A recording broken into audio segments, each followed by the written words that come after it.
আর S Bengali ক্লাসরুমে সকলকে স্বাগত। আজকের ভিডিওতে আমি সংখ্যাবাচক শব্দ এবং পূরণবাচক শব্দ নিয়ে আলোচনা করব। সহজভাবে বোঝাবো কোনগুলো সংখ্যাবাচক শব্দ এবং কোনগুলো পূরণবাচক শব্দ, এবং একটা সহজ টিপস আপনাদেরকে দেব যাতে আপনারা খুব সহজে মনে রাখতে পারেন যে সংখ্যাবাচক এবং পূরণবাচক শব্দের পার্থক্যটা আসলে কোথায়। তো চলুন জেনে নেওয়া যাক। তো আগে আমি সংখ্যার চিহ্নগুলো লিখি। এই যে সংখ্যার চিহ্নগুলো লিখছি আমি এখানে, এই যে সংখ্যার চিহ্ন, সেটাকে আমরা কি বলি? এক। এটা সংখ্যার চিহ্ন, এটা সংখ্যা চিহ্ন। এই সংখ্যা চিহ্নের যে নাম এক, সেটাই আসলে সংখ্যাবাচক শব্দ। অর্থাৎ এই সংখ্যা চিহ্নগুলোর যে নাম, সেই সংখ্যা চিহ্নগুলোর নামকেই বলা হয় সংখ্যাবাচক শব্দ, সংখ্যাবাচক শব্দ। আর যখন এই সংখ্যার দ্বারা কোনো নির্দিষ্ট স্থানকে বোঝানো হয় তখন সেটা হয়ে যায় পূরণবাচক শব্দ।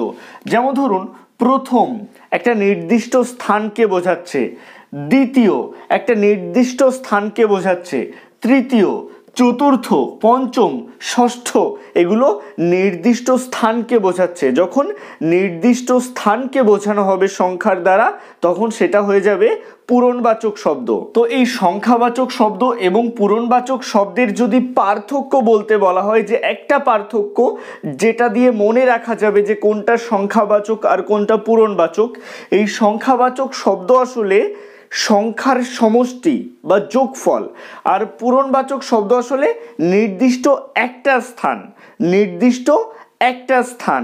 যদি আমি বলি 4 দিন পরে আবার দেখা হবে, এখানে 4 একটা সংখ্যাবাচক শব্দ, কারণ 4টে দিনের সমষ্টিকে বোঝাচ্ছে এখানে, তাই 4 একটা সংখ্যাবাচক শব্দ।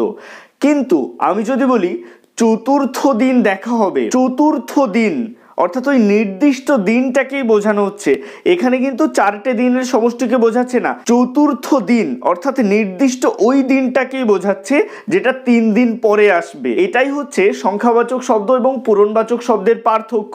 আমি যদি বলি ছেলেটি পরীক্ষায় 3 নম্বর পেয়েছে, অর্থাৎ তার নম্বরের যোগফল বা সমষ্টি হয়েছে 3। কিন্তু আমি যদি বলি ছেলেটি ক্লাসে তৃতীয় হয়েছে, অর্থাৎ তৃতীয় স্থান অধিকার করেছে, 3 নম্বর যে স্থান সেই জায়গাটা সে অধিকার করেছে, এখানে তৃতীয় বলা হচ্ছে ঠিকই, কিন্তু নির্দিষ্ট একটা স্থানকে বোঝাচ্ছে যেটা প্রথম দুটো স্থানের পরবর্তী স্থান।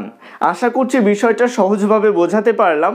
আজকের ভিডিওটি কেমন লাগলো অবশ্যই কমেন্টের মাধ্যমে জানাবেন।